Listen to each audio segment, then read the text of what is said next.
이 중에 브라만 총 5명 있다. 특정 성만 들으면 누가 어느 계급인지도 알 수 있어. 신기하지 않냐? 이렇게 보는 걸 자랑스럽게 얘기하는 애들이 아직도 존재하니까 이게 인도에서는 이제 카스트 제도를 철폐했다라고 볼 수가 없겠다. 최근에 찾아본 게 1800년대인가 미국에서 흑인들을 아프리카로 다 이주를 시켰는데 흑인들이 그 원래 본토에 있던 흑인들을 차별했다는 거예요. 저도 그때 인도를 갔다 오고 나서 가장 먼저 든 생각이 여기는 정말 헬이구나. 여기는 다시는 오지 말아야겠다.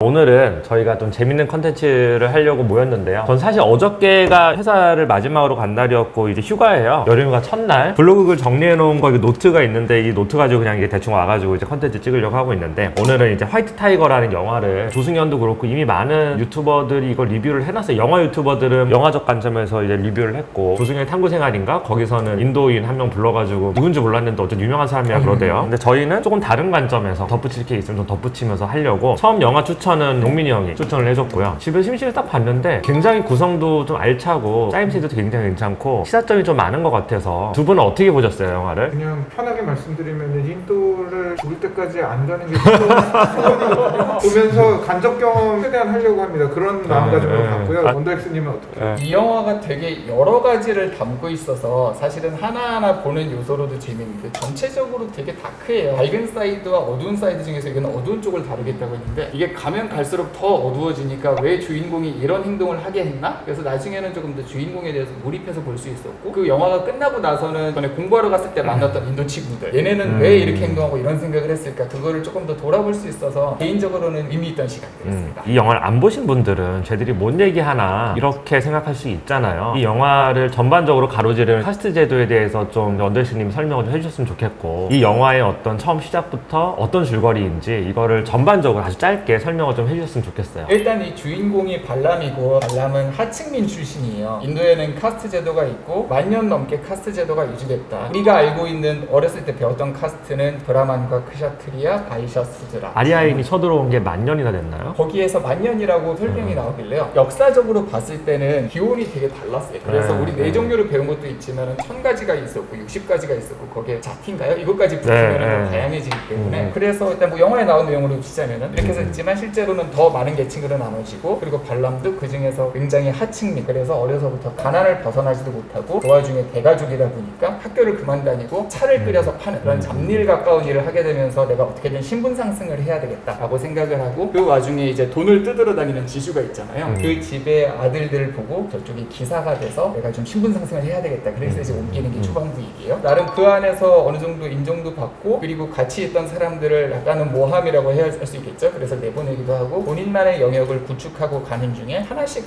얘한테 악재들이 나온다고 생각을 했어요. 델리로 여행을 떠나서 하나하나 불합리도 느끼고 어렸을 때 되게 훌륭한 천민 출신의 정치가라고 생각했던 사람이 실제로는 뇌물을 뜯어내는 사람이었고 반대편에 뇌물을 주기 위해서 아숑네 집은 인기고 여기에 기사가 되면서 그런 불합리를 목격하는 것도 있지만 본인이 카스트 제도에서 벗어날 수 없는 부분 중간중간에 나타나는 할머니가 이제 어서 결혼하고 가족들을 부양하고 본인의 의사와 상관없이 진행되는 부분 이런 게 하나하나 누적되면서 본인이 이제 압박을 받던 차에 교통사고가 나죠. 본인 대신에 아숍의 부인이 핑키가 운전을 해서 아이 사망사고가 나오고 그 죄를 발람이 뒤집어 쓰게 되니까 이 집에 대한 정도 떨어지고 결국은 본인이 자신을 위해서 아숍을 죽이고 그 돈을 뺏어서 본인이 나중에는 별도의 성공을 하는 사실 성공하는 스토리에서도 또 어두운 면들이 나오지만 이 전체적인 흐름을 보여주면서 발람은 스스로 철저하게 본인 관점에서 서술을 해요. 부자를 죽이고 돈을 뺏었으면은 이거는 살인 횡령이기 때문에 한국으로 치면은 지존파 같은 그런 류의 사건이 될 텐데 오히려 이 영화는 왜 발람이 이렇게밖에 할 수 없었는가를 하나씩 어두운 면을 던져주면서 관객들한테 발람에 동의하게 만드는 그런 구조로 가는 게 영화의 특징이에요. 어떻게 보셨어요, 영민이 형? 말씀을 어떻게 이렇게 잘하시지 몰라서 내용보다 지금 묻지 않고 그냥 시켰어요. 여기서 카스트를 첨언을 하면 4개 계층이 있잖아요. 브라만, 크샤트리아, 바이샤, 수드라 있는데 재밌는 게 어느 나라, 그러니까 조선에서도 처음에 초기에 양반을 제외한 천민들도 있고 산업공상 해가지고 밑에 있는 애들은 되게 노비처럼 대하고 이랬었잖아요. 나중에 후기로 갈수록 이게 정직화되면서 아버지가 노비면 자기도 노비가 되고 뭐 이렇게 됐는데 어느 나라에 가서 다 찾아볼 수 있는 제도였는데 카스트제도 정말 이게 되게 재밌는 게 카스트제도가 이렇게 나눠져 있잖아요. 4개가. 근데 얘네는 하고 있는 일의 직종을 자티라고 해가지고 3,000개 넘는 자티가 있대. 3,000개가 넘는 자티가 있는데 예를 들어서 너는 뭐 A 자티로 태어났으니까 넌 똥 푸는 것만 해. 너는 B로 태어났으니까 너는 시체만 태워. 이런 식으로 되게 세분화된 어떤 자티들이 있다고 그러더라고요. 근데 그거랑 원래 가지고 있었던 고대 제도, 바르나 제도랑 합쳐서 카스트 제도로 만든 거다라고 찾아보니까 그렇게 나오더라고요. 바르나 제도도 원래는 이제 아리아인 무갈라인이 인도를 침공했을 때 피지배인들을 차별하고 지배하기 위해서 만든 종교적 관념이라고 그러더라고요. 결국은 이제 관념이 어디서 왔느냐를 보면 고대 힌두 경전에서 왔고, 그리고 더 거슬러 올라가다 보면 각종 신화들을 이제 규합한 거기서 왔다라고 하는데, 애초에 이게 보면 브라만이 이제 우주를 창조한 신이 있는데, 얘들 신화를 보면 브라만이 신의 입이나 머리에서 나왔다고 하고, ksihatriya는 팔에서 나왔다고 하고, 바이샤는 허벅지, 수드라는 팔, 점점 밑으로 내려가면서 하층 계층으로 가는 거예요. 불가초청민의 달리트 계급은 이제 여기 속하지도 못한, 접촉조차도 하면 안 되는 그렇게 되어 있고, 얘네는 이게 되게 오래된 뿌리 깊은 종교 신화, 자기들이 믿는 종교적 신념, 세계 창조 신화라는 게 결부가 되면서 이거를 부정하면 세계의 질서를 부정하게 되는 거예요. 자기의 존재 자체를 부정하게 되는 거거든요. 정말 인도인들 뼛속 내재 깊이 자리 잡고 있는 어떤 그런 관념, 의식 체계라 그러더라고요. 폐지된 70년이나 됐지만 부연 설명을 하자면 그렇고, 여기서 하나 첨언을 하자면은 사실 한국에도 비슷한 노예제도가 있었고 노비가 있었고, 그 노비제도가 끝나는 게 우리가 알고는 1894년 갑오경장 나고 있던 그때 공식적으로 노비제도는 없어져요. 그때 일했던 노비들이 대부분 그 이후에 머슴으로 바뀌어서 농사를 지을 때 이제 세경을 받고 대신 일을 해주는 걸로 바뀌고, 그때부터 노비가 확 줄어드는 대신에 머슴의 숫자가 굉장히 늘어나고 6.25 전쟁 이후까지 어느 정도 이어지다가 60년대부터 사라져요. 머슴이라는 제도가 상대적으로 노비처럼 여겨지다가 그 제도가 사라지면서 이제 농장 노동자가 되고 농사를 하고 다른 일들로 사라지면서 이게 흩어졌지만, 인도에서는 47년에 공적으로는 법적으로 카스제를 폐지하겠다라고 하지만 그 이후에 여전히 이게 남아있고, 문제는 성으로도 계속 이어지기 때문에 이 성을 들으면 얘가 어느 직종이 그렇죠. 어떤 애인지를 알 수 있으니까 네. 제가 2015, 16년에 미국에 갔을 때조차도 이게 나눠져 있는 거예요. MBA 안에서도 인도인들이 많았을 거 아니에요. 실제로 그 안에서 성 가지고 나눠요, 자기들끼리? 저희가 그때 280명 클래스의 인도 애들이 한 40명 조금 넘었는데, 처음에는 그냥 각각 인도지만 친해지면 이제 소개 얘기를 해주는데, 친한 친구가 저한테 그 얘기 하는 거예요. 우리 중에 브라만 총 5명 있다. A 클래스에 누구, B 클래스에 누구, 이렇게 찍어주면서 자기도 브라만인 거죠. 그 안에서도 뿌리 깊게 갈려져 있고, 특정 성만 들으면 누가 어느 계급인지도 알 수 있어. 신기하지 않냐? 이렇게 묻는 걸 자랑스럽게 얘기하는 애들이 아직도 존재하니까, 이게 인도에서는 이제 카스트 제도를 철폐했다라고 볼 수가 없겠다. 이게 제가 카스트를 막 찾아보니까 유튜브 영상 같은 것도 많이 찾아봤어요. 근데 이제 아무래도 인도가 또 IT 강국이잖아요, 나름. 정보가 인터넷을 통해서 많이 이렇게 들어오고, 대중매체도 많이 들어오고, 그리고 서구에 유학 갔다 온 사람도 많고, 대도시 같은 경우는 아직까지도 그런 은밀한 하층 카스트에 대한 무시라든가 억압이 분명히 존재는 하지만, 이거를 드러내놓고, 예를 들어서 미국 상류 사회에서 내가 흑인을 대놓고 무시하면 되게 지적이지 않은 사람이 되는 것처럼, 사람 다 양가성이 있으니까 이 속마음 안에는 흑인을 은근히 좀 무시하는 게 있을 수도 있지만, 대놓고 공식성상에서 쟤 흑인이잖아, 쟤 동남아인이잖아, 아시안이잖아, 이렇게 하면 정말 그 사람 무식한 사람으로 취급받잖아요, 미국에서. 인도도 저는 그렇게 들었었어요. 대도시에서 배운 식자층들끼리 있을 때, 나 브라만인데 쟤 수두라야, 이렇게 얘기했을 때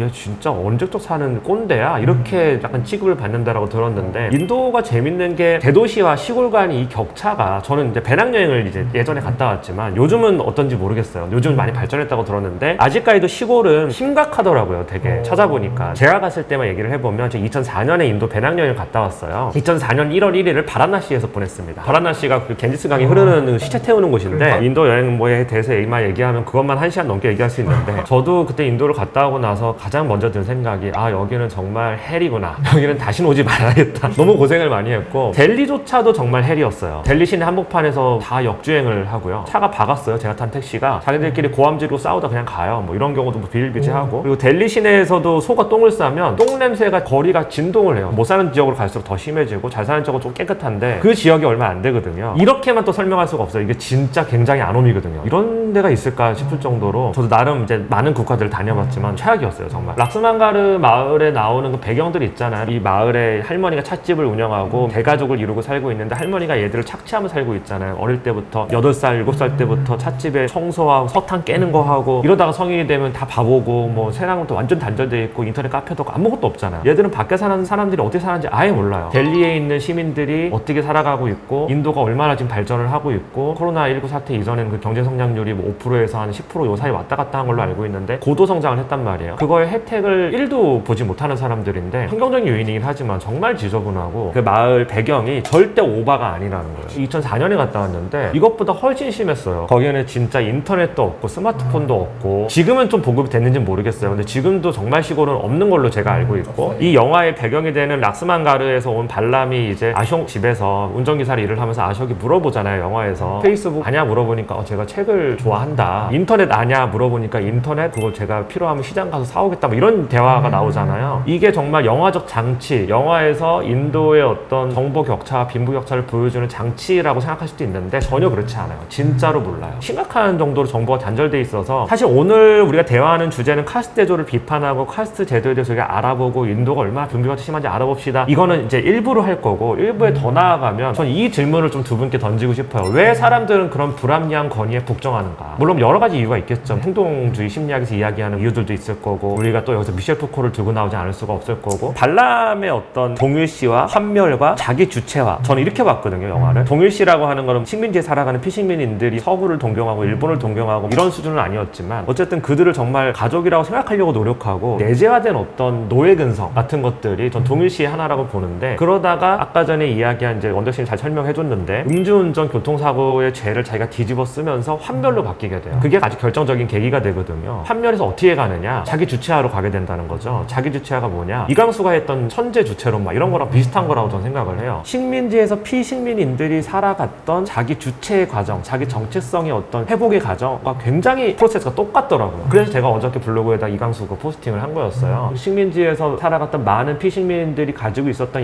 양가성이라든가 동일시를 하다가 결국 실패할 수밖에 없는 동일시가 왜 실패할 수밖에 없느냐 인종이 다르기 때문에 동일시가 안 되잖아요. 궁극적으로 서양으로의 어떤 동일화를 추구했지만 이광수가 근본적으로 불가능하다는 걸 깨닫고 일본에다가 이제 그거를 투영을 하기 시작하고 거기서 또 환멸을 느끼고 양가성을 가지고 있는데 거기서 결국 천재 주체론을 들고 나오거든요. 이런 것들이 굉장히 비슷해요. 발람의 의식구조가 이거랑 전 똑같다라고 생각을 했어요. 이광수랑 발람을 놓고 보면은 상황이 계속 어두워지는 플롯이 동일해요. 이광수와 발람의 기본 공통점은 둘 다 어린 회전이 빠른 친구들이에요. 적어도 그렇죠. 발람이라는 캐릭터의 성격에서는 한 세대에 한 번쯤 나올 만큼 천재성을 가지고 있는 두뇌전이 되는 애고 이광수 역시도 대한민국 구조선 말에 태어났지만 지식인으로서 공부도 하고 생각도 하고 해서 많은 생각을 갖고 있는 사람이에요. 그럼 환경의 아름다움은 그 환경에 빌드업을 할 생각들을 할 텐데 하나씩 나라가 어두워지고 사회가 어두워지고 어쨌거나 본인을 둘러싼 환경들이 어두워지니까 그러면 내가 어디론가의 동일시를 통해서 내가 이 얘기를 한번 해결해보자. 움직임이 비슷했어요. 환멸을 느낀 타이밍은 이벤트는 다르지만 결국은 느꼈던 걸 같기 때문에 그래서 그냥 나 혼자 살아야겠다. 차이가 있다면 이광수는 그냥 생각으로 풀어내지 실질적인 액션을 뭔가 과하게 하진 않은 사람이고 오히려 발람은 액션을 너무 과하게 했죠. 사람을 죽이고 돈을 뺏었으니까. 그럼에도 불구하고 이 영화로만 구성된 플롯을 보면은 왜 발람이 이렇게 움직였을까에 대해서 계속 얘기를 해주는 거예요. 얘가 미친 애가 나서 그런 게 아니라 누구라도 이 상황에 처음 이렇게 할 수밖에 없었을 거야. 나중에 핑키 얘기도 한번 하겠지만 얘는 자기만의 방식을 풀어내거든요. 하지만 발람은 그렇지 못해요. 애초부터 가족들이 다 시골에 갇혀있기 때문에 자기가 뭔가를 하면 이 사람들이 피해를 입을 걸 아니까 약간 연재제처럼 걸려있는 것도 어찌 보면 이광수랑 같이 또 하나의 접점이 되니까 그래서 결국 본인은 극단적인 선택처럼 움직이면서 가지만 이럴 수밖에 없어. 조금 전에 얘기하셨던 이광수의 흐름에서도 그리고 발람의 영화에서도 공통점이 아닐까 그 생각이 들어요. 저는 이거를 또 보면서 발람의 가족을 보면서 여러 가지 생각들을 했는데 우리가 생각하는 가족은 남자 중심의 입장에서 봤을 때 와이프를 보호하고 아이를 보호하고 아이가 이제 적절한 성인으로 자랄 수 있게끔 교육과 어떤 사랑과 지원을 해주는 그런 가족 체제를 또 생각을 하잖아요. 발람의 가족은 전혀 그렇지 않잖아요. 할머니가 손주들을 착취하고 발람이 운전기사가 되는 조건으로 이제 너 매달마다 나한테 상납해라고 하잖아요. 상납을 어느 순간 발람이 안 하니까 화를 내고 나중에 결국 집에 있는 또 다른 어린아이를 발람한테 보내서 얘 좀 키워줘라고 또 부담을 떠넘기잖아요. 완벽한 어떤 노동 착취 구조로 이루어져 있는데 가족이 어떻게 보면 이제 우리가 생각하는 그 가족의 개념이 근대적인 개념인 거잖아요. 어린아이라고 하는 그 개념 자체도 19세기에 만들어진 개념이잖아요. 누가 만들었다 얘기할 수는 없지만 어쨌든 19세기 산물이라고 생각을 하는데 우리가 생각하는 그 가족이라고 하는 테두리도 19세기 부르주아들의 어떤 생활 양식이자 뭐 산물이었고 그런 것들을 봤을 때 어떻게 보면 이들은 이제 21세기에 살고 있지만 낙스만가르에 사는 사람들은 정근대 사회에 살고 있단 말이에요. 인터넷도 없고 정보도 없고 되게 충격적인 건 발람이 델리로 가가지고 치약으로 이빨을 태어나서 처음 닦잖아요. 그러면서 나를 왜 이렇게 짐승처럼 키웠습니까 하면서 자기 가족들을 맹비난을 하잖아요. 속으로. 그 전에 뭘로 닦은 거예요? 요즘은 또 치약이 많이 보급됐다고 들었는데 치약이 굉장히 귀하대요. 그들이 버는 돈으로 사기가 쉽진 않고 보급이 돼도 뭐 우리가 이렇게 막 이렇게 쓰는 그 정도로 쓰지 못하고 아주 소량만 쓰고 그것조차도 보급이 안 된 시골들도 아직도 많대요. 그 영화에 빤이라고 나온 거 보셨잖아요. 그 잎에 싸서 이게 돼 있는 게 실질적으로 입에 청량감을 주는 물질이에요. 환각성분 플러스 청량감을 주는 물질이 있어서 그걸 씹으면 이빨은 시뻘개지지만 그냥 밥 먹고 나면은 빤 먹고 약간 환각 상태로 청량감을 느끼면서 다시 그냥 원래 일을 하고 이렇게 돼서 그 안에서는 기본적으로 치약과 비누와 생필품을 할 만한 환경이 부족한.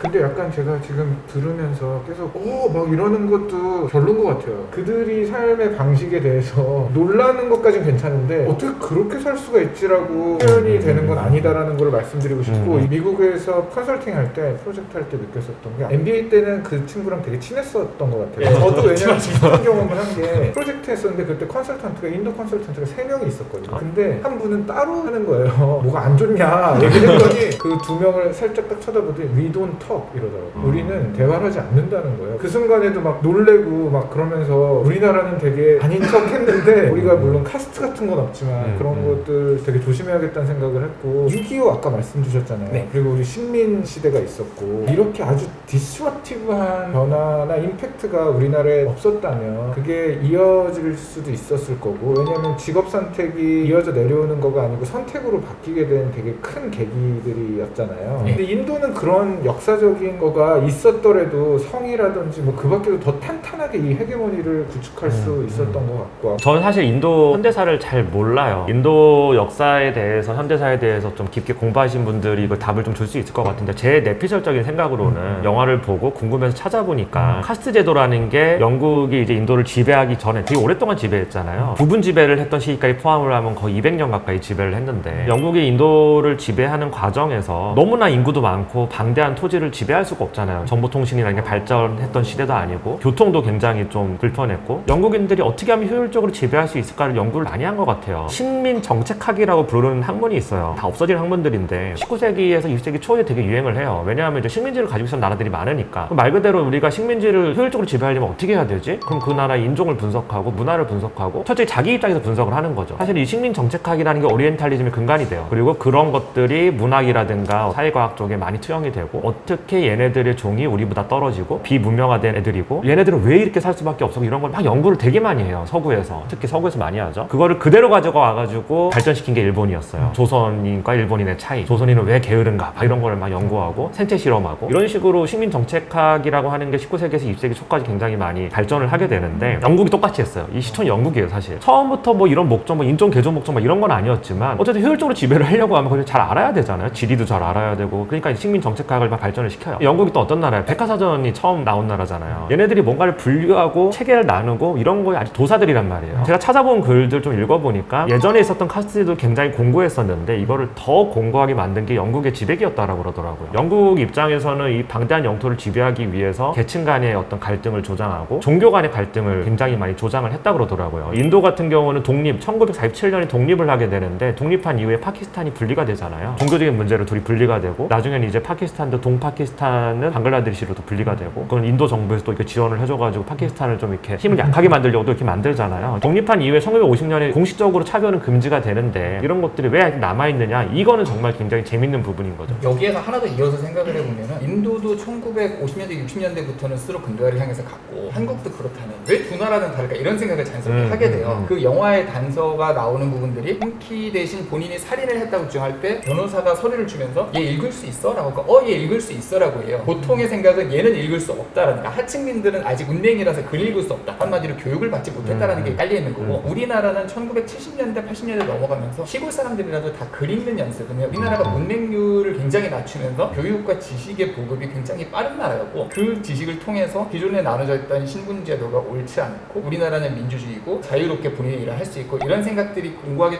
다져져 있고 이게 또 전파 확산되다 보니까 인도랑은 다른 방식으로 흘러가는 거예요. 물론 땅의 크기도 있고 그 안에서 시골은 너무 낙후됐으니까 보급도 원활치 않고 통신도 안 들어오고 이런 부분도 있지만 그래도 전 기본적으로 교육과 지식의 힘이 두 나름 커다란 분수령의 기반이 되지 않았을까. 저는 거기에 하나 덧붙이면 종교가 큰 역할을 했다고 생각해요. 사실 이렇게 보면 제가 종교에 대해서 되게 비판적인 스탠스를 취하는 것 같은데 어떤 나라든 간에 종교, 정교 분리라고 하는 게 어떻게 보면 근대 사회의 굉장히 기본적인 원리이고 근대 국가가 형성되는 데 있어서 종교를 분리해가는 과정이 항상 있었거든요. 종교를 분리하게 되면 뭐가 남느냐? 법이 들어와야 돼요. 예전에는 이제 법이 하지 못했던 영역을 종교가 커버를 해줬는데 종교라고 하는 게 분리가 되게 되면 거기에 법치주의가 들어와야 되고 뭐가 들어와야 되고 다른 것들이 붙어야 된단 말이에요. 근데 종교가 여전히 강한 힘을 발휘하는 나라들이 왜 민주화되지 못하는가는 그거마다 비교 연구하시는 분들이 있는데 저는 그런 것까지 찾아보진 않았지만 명확하게 나타나지 않을까. 종교가 강한 힘을 발휘하는 이슬람 국가들 같은 경우도 그렇고 일부 이슬람 국가들 같은 경우 아직까지도 여성이 뭐 운전을 못하고 사우디는 최근에 빈살만이 푸른 거잖아요. 어떻게 이런 말도 안 되는 일이 21세기에 벌어질 수 있지? 생각을 해보면 종교가 굉장히 강한 힘을 가진 국가들은 민주화되지 못하는 경향이 뚜렷하다. 저 지금 궁금한 게 용민형 같은 경우는 세계에서 가장 큰 글로벌 기업에서 일을 하고 있으니 외국인들하고 굉장히 접촉면이 넓잖아요. 제일 좋은 사립 대학교에서 석사까지 받았었고 정말 많은 인도인들과 접촉 접촉할 기회가 있었을 거라고 저는 생각을 하는데 그래도 인도에서 미국의 뭐 하버드나 스탠포드나 올 정도 애들이면 집도 잘 살 거고 교육점도 되게 높을 텐데 똑똑한 애들일 텐데 내면적으로 가지고 있는 차별의식은 저는 어쩔 수 없다고 생각해요. 돈으로 나누어진 어떤 계층에 대한 약간의 한별의식이나 이런 것들은 사람마다 다 조금씩은 더 가지고 있다고 생각을 하는데 종교인이 아닌 이상 그걸 표면적으로 드러내지 않잖아요. 절대로. 인도 사람들은 그런 게 전혀 없나요? 어떻게 대놓고 나는 브라만이야 이런 얘기를 할 수가 있죠? 아까 그래서 말씀드린 거가 위돈턱하고 씩 웃고 말았어요. 약간 덜 친하면 그 정도만 딱 표현해주고 교묘하게 드러내더라고요. 제가 저희 회사에서는 전혀 못 느꼈고요. 공부할 때는 되게 많이 느꼈어요. 저렇게 드러나는구나. 왜냐면 발언권이 벌써 다르고 회사에서 만약 그렇게 행동하면 그건 큰 문제가 되잖아요. 회사에서는 정말 상상할 수 없고 그리고 그분들도 그런 생각을 안 하려고 되게 하시는 것 같고요. 그 클래스룸 안에서는 이게 부채꼴 형태로 되어 있는데 근데 제가 한 면만 본 거예요. 제 경험만을 이제 말씀드리면 앉아있는 각도부터 달라요.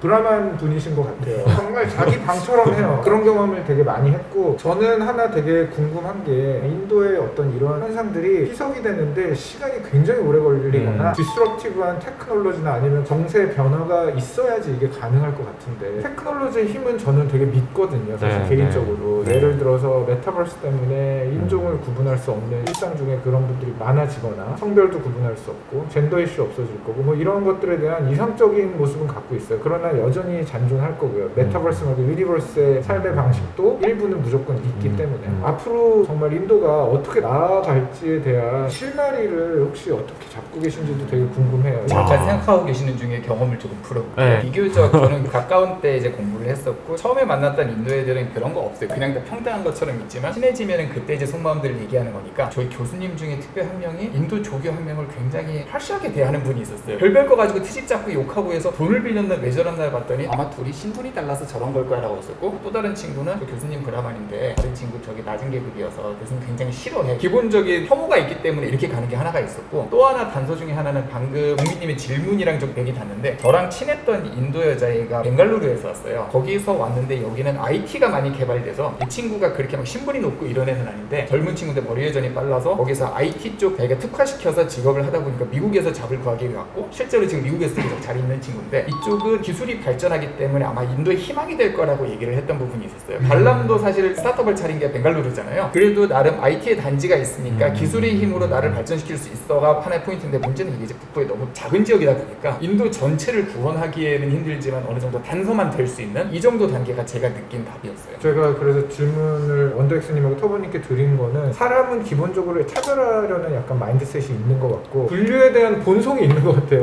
그게 효율화랑 맞닿아 있고 삶이 유한되어 있는데 그것 때문에 전략적 띵킹이 생긴 것처럼 약간 효율화, 전략, 분류 이런 거는 조직행동 분야에서도 굉장히 중요하게 생각하거든요. 이런 사람의 어떤 본성을 숨기면서 아니면 이겨내면서 뭔가 개선해야 될 것들은 개선해 나가고 있는 사람들의 움직임들이 있는 건데 최근에 찾아본 게 1800년대인가 미국에서 흑인들을 아프리카로 다 이주를 시켰는데 그 라이베리아라는 국가에 흑인들이 그래서 다 갔는데 흑인들이 그 원래 본토에 있던 흑인들을 차별했다는 거예요. 이거는 정말 사람의 본성과 맞닿아 있는 거와 카스트를 어떻게 좀 네거티브하게 볼 거냐 포지티브하게 볼 거냐를 떠나서 효율적으로 봤을 때 이거 굉장히 비효율을 많이 만드니까 이거 개선해야 되는데 이게 과연 앞으로 될 것 같은지. 이게 재밌는 게 브라만이라고 하는 게 하나의 방대한 계층을 통칭해서 그냥 부르는 거잖아요. 브라만이 하나의 역사적 주체는 아니거든요. 브라만 안에서도 되게 다양한 생각들을 가지고 있고 전반적인 공통의식이 또 있을 거고 백인과 흑인의 갈등이 있다고 했을 때 백인 안에서도 되게 다양한 생각들을 가지고 있잖아요. 인도가 차별금지를 하고 나서도 이제 카스트제도가 없어지지 않으니까 인도 정부에서 커터제 같은 것도 하고 하위 계층을 교육을 이제 지원해 주려고 해요. 지금 인도 총리가 불가초청민 출신이라면서요. 달리트 출신인데 되게 신기했어요. 그거 보고도. 인구가 압도적으로 많으니까 그쪽이 또. 근데 하층 계층을 지원을 해주면 위에서 이걸 동의를 하느냐 이런 문제들이 좀 있는데 예를 들어서 불가초청민을 우리가 지원을 해준다. 달리트를 지원해준다 그러면 수두라 계층에 있는 애들이 우리는 차별당하고 있다. 우리도 일로 내려갈래. 또는 수두라를 지원해주면 위에 있는 크샤트리아랑 뭐 이제 바이샤 이런 계급 애들이 얘네랑 또 갈등을 일으키는 거예요. 브라만은 또 가만히 있는데 또 얘네들 역차별이라 그러고 사회 전체를 지배하고 있는 가배 구조가 있다라고 하면 가배 구조에 대항을 하는 게 아니라 을과 병과 뭐 정과 얘네들끼리 이렇게 싸우게 되는 그렇게 흘러왔던 것 같아요. 인도 역사가. 그리고 정치인들도 권력을 잡기 위해서 인구가 좀 많은 그들에게 구미가 당기는 걸 당겨 제시를 하고 갈등을 조장하고 우리나라가 사실 지역주의 정치가 그렇게 뿌리 깊게 박혀졌던 거잖아요. 이게 정말 역사적 실체가 있느냐, 뭐 하다못해 뭐 백제가 어쩌고 무슨 뭐 그런 얘기 하는 사람도 있잖아요. 뭐 가야가 어쩌고. 아니 신라랑 백제 언제쯤 얘기를 하는 거예요. 너무 어처구니가 없는 얘기를 하는 사람들이 있는데 그걸 누가 조장하느냐를 보면 권력을 잡고 싶어하는 사람들이 자기 지역 기반을 굳히기 위해 조장을 하는 거잖아요. 근데 제가 조금 찾아보니까 인도도 똑같더라고요. 인도도 자기의 지역적 기반이나 어떤 정권의 유지를 위해서 일부러 이걸 조장하고 계층 간의 갈등을 조장하고 그런 식으로 자기 권력 기반을 공고히 하는, 영화 화이트 타이거에 보면 사회주의자라고 칭하는 그 여성 정치인이 굉장히 부패한 정치인이잖아요. 그리고 실제로 그 정도로 부패했으면 영화에 구체적으로 나오진 않지만 정말 하위 계층에 있는 사람들을 위해서 정책을 하느냐? 그건 절대 아닐 거란 말이에요. 재벌들한테 돈을 받는데 어떻게 그들을 위한 정치를 해요? 근데 이 사람들은 이 사람이 희망이라고 생각을 하고, 좀 어려운 문제긴 한데 대의제 민주주의에서 자기의 어떤 이익에 부합하는 후보를 과연 뽑을 수 있을 것이냐를 볼 때 매칭이 안 된다라고 하는 거죠. 바뀌기 힘들지 않나라는 생각이 들어요. 사실 그 영화에서 보면은 이 여성 정치인이 당선된 다음에 아쇼기에 감사의 뜻으로 100만 루피를 하겠다 했더니 노노노 400만 루피 네. 내일 아침 쉐라톤 이런 거 있잖아요. 생각해보면 이 사람이 그 400만 루피를 받으면 혼자 잘 먹고 잘 사는 게 아니라 본인의 세력을 공고화하는 데 쓰이기 때문에 이 제도는 계속 바뀌지 않고 하층민이 봤을 때는 우리같이 천한 출신이 저는 위대한 지도자가 나왔다면서 계속 응원할 거니까 이 체제가 계속 흘러가는 거는 인도의 또 한 면이에요. 이 영화가 카스트 제도에 문제가 있다, 남녀의 차별이 있다 이런 거로 시작을 하지만 사실은 인도의 부패한 부분, 가족 간의 연좌제, 이 사회적인 시스템 하나하나가 다 오마이갓인데 라고 이제 하늘 까발려주는 역할이고, 저는 그 역할을 그 정치인분이 굉장히 잘해주신 것 같아요. 거기서 배운 발람이 나중에 본인이 스타트업 할 때도 경찰청장 같은 사람한테 가서 가방을 주고 고마워요. 뭐가 고마워? 앞으로 모든 게 다 고마워요. 그러면서 아예 뇌물을 먹이고 시작하는 걸로 나오니까 이게 또 하나의 인도의 단면이라, 이렇게 되면 더더욱 인도의 사회제도는 바뀌기 힘들겠다. 19세기나 20세기에 근대화를 했던 나라들을 비교 연구 같은 걸 하잖아요. 예를 들어서 19세기에 중국이 먼저 문호를 개방을 했는데 일본은 메이지 유신이 1868년이에요. 중국 같은 경우는 아편 전쟁에서 져가지고 문호를 개방하게 되잖아요. 강제 문호를 개방한 거죠. 30년 정도 차이로 이제 문호 개방한 시기가 좀 다른데 왜 일본이 더 빠르게 근대화에 성공할 수 있었느냐? 중국은 훨씬 많은 자원과 인구와 16세기만 해도 전 세계의 모든 국력을 합친 것만큼 중국이 군사력과 인구와 경제력을 가지고 있었는데 왜 이게 역전이 됐느냐? 아주 좁게 보면 19세기만 보면 결국 청일전쟁에서 중국이 패하잖아요. 일본에게 모든 패권을 넘겨주고 오히려 일본이 중국 영토를 점령하는, 정말 몇십 년 만에 일어난 일인데 왜 중국이 이렇게 될 수밖에 없었느냐를 보면 비교 연결을 할 거 아니에요. 일본과 중국의 이제 다른 점들, 유물론적 토대로 이렇게 분석하기도 하고 아니면 문화적으로 분석하기도 하고 여러 가지를 통해서 분석을 하는데, 그럼 여기서 또 궁금한 게 미국 같은 경우는 인종이 다양하게 섞여 있잖아요. 카스트 제도처럼 이게 어떤 종교적 신념에 기반한 건 아니지만 피부색이 너무나 명확하니까 이거는 정말 차별을 할 수 있는 굉장히 강력한 또 근거가 되잖아요. 제가 알기로는 미국에서 20세기 중반만 해도 흑인이 백인보다 열등한 유전자를 가지고 있다라고 하는 논문들이 되게 많이 나왔던 걸로 알고, 대학에서 학문이라고 하는 이름으로 객관적인 어떤 공신력을 얻고 흑인의 어떤 낮은 대학 진학률이라든가 문맹률이라든가 이런 것들 통계로 뽑아낼 수 있는 근거들이 이걸 뒷받침하는 논거로 쓰였는데 1950년대만 해도 흑인을 대놓고 차별했잖아요. 법으로. 브라운 판결도 있잖아요. 버스에 이렇게 백인이 앉아야 될 자리에 앉았는데 뭐 쫓겨나고 막 이런 일도 생기고, 근데 그게 법으로 그렇게 돼 있었다면서요. 그러다가 이제 이런 것들이 베트남 반전 운동하고 결합이 되면서 6.8 혁명으로 터져 나왔고 흑인 민권 운동과 어떤 소수자 인권 운동의 시발점이 된 거였잖아요. 60년대가 전 세계 각지에서 동시다발적으로 그런 어떤 운동의 흐름들이 있었잖아요. 6.8 혁명에 대한 또 책들을 제가 예전에 좀 읽어본 적이 있었는데 세대별로 가지고 있는 어떤 생각의 어떤 차이, 기득권에 대한 반성, 뭐 반발, 뭐 이런 것들이 다 결합이 된 건데, 미국에서는 어쨌든 이걸 계기로 굉장히 많은 어떤 개선들이 이루어지게 되고 법도 판결도 완전히 바뀌게 되고 표면적으로는 어쨌든 차별이 없어졌고 실질적인 차별도 점점 없어지고 있는 추세로 전 가고 있다고 생각을 하거든요. 아직까지도 뭐 차별이 있지만 인도에서는 왜 이게 70년 동안 안 되고 있을까? 정말 끝까지 올라가 보면 힌두 경전, 힌두 신화, 아리아인이 이제 인도를 점령했을 때 걔들이 가지고 있었던 피식민지인들을 지배하기 위한 논거로 사용됐던 걸 그대로 끌고 온 건데 이거를 내면화시키고 살고 있잖아요. 인도랑 미국이랑 이렇게 또 비교를 해보고 중국 같은 나라랑 또 비교해보면 굉장히 또 재밌는 비교가 될 수 있을 것 같아요.